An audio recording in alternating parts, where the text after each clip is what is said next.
Dog owners, unite. Are you ready to get to know your dog better? Welcome to America's Dog Whisperers with Mark German and Janice Wolf.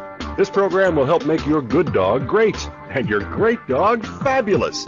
Now, here's Mark and Janice. Well, here's Janice. Mark is on his way back from an event in Flagstaff, Arizona. And I'm going to throw a few shout-outs to him. He's out there trying to help some bad dogs with issues, or should I say good dogs with bad issues. At the top of the hour, I actually spoke with a couple of people online, and I was explaining where I had been and what I'd been doing.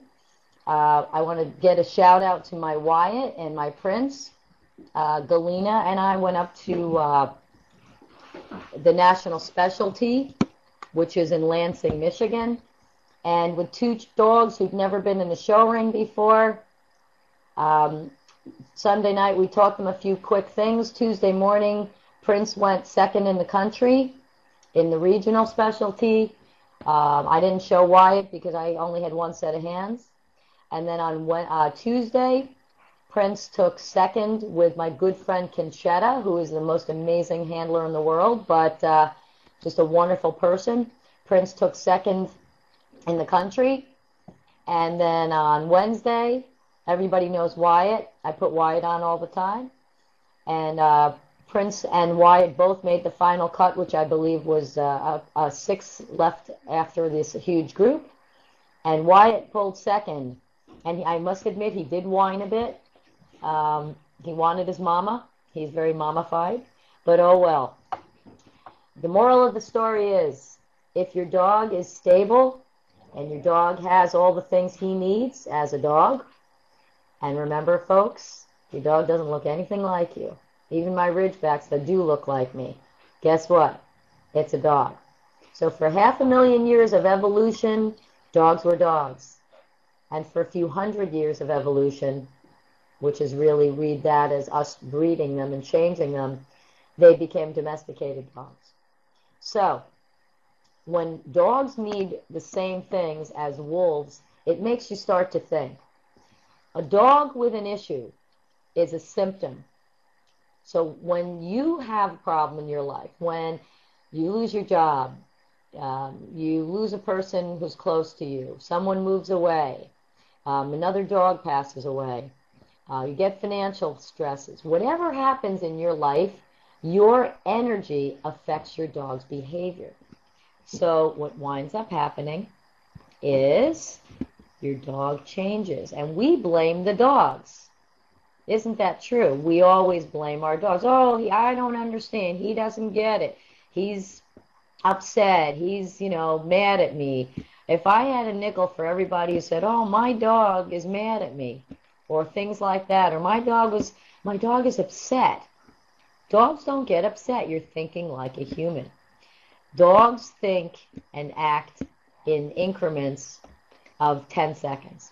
So basically, if you think about last time you went upstairs and tried to find something upstairs and forgot it, and then you came back downstairs, and now you say, oh my gosh, I can't remember. What was it that I was going to get? I totally forgot that.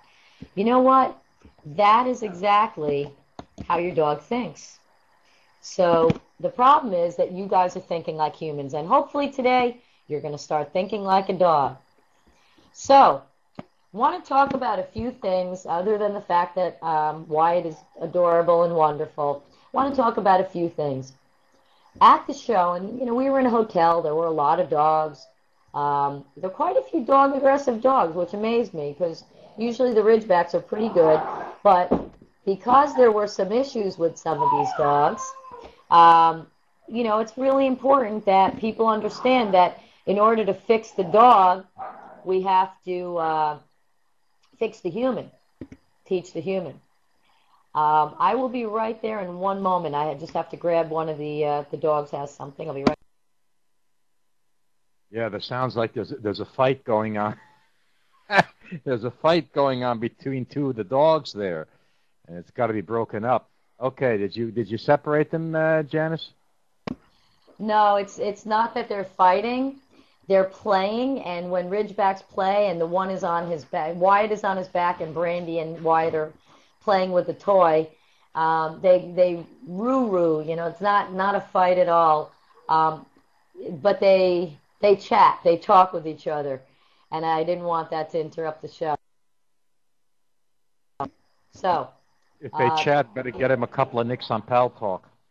Safer, huh? Hey, they're good. They're really good, but it's actually very cute, but I didn't know if it was going to cause any feedback. So, anyway, yes, Rhodesians. So here we go. Here's what you're doing. We're at the show. All the dogs are trying to get on the elevators and escalators, and I'm going to try to bring Brandy up here for you. Come on.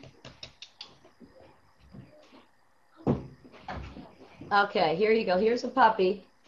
Here's Brandy. There's Firebrand Helion, who has a piece of a toy in her mouth, and she's 12 months old. Now, I didn't take her because, unfortunately, here, let's see if we can get you. Here's Brandy. Firebrand Helion. So she's not comfortable being on my lap because she's known she's not allowed to jump. But when you go into different places, and anybody who lives in an apartment house or lives in close proximity to other dogs, it's really important, especially, that you teach your dog manners. Really, all we do, Mark and I, besides going around the country training people to do what we do, we teach dogs manners. I don't care if my dog sits or lies down or rolls over or begs or high fives, as long as my dog is well behaved. The Anatolian Shepherd knew how to sit, knew how to lie down, knew how to roll over, knew a million tricks. It just had one little problem. It bit people. And apparently it bit a number of people. What a nice dog. His name is Ben. What a nice dog.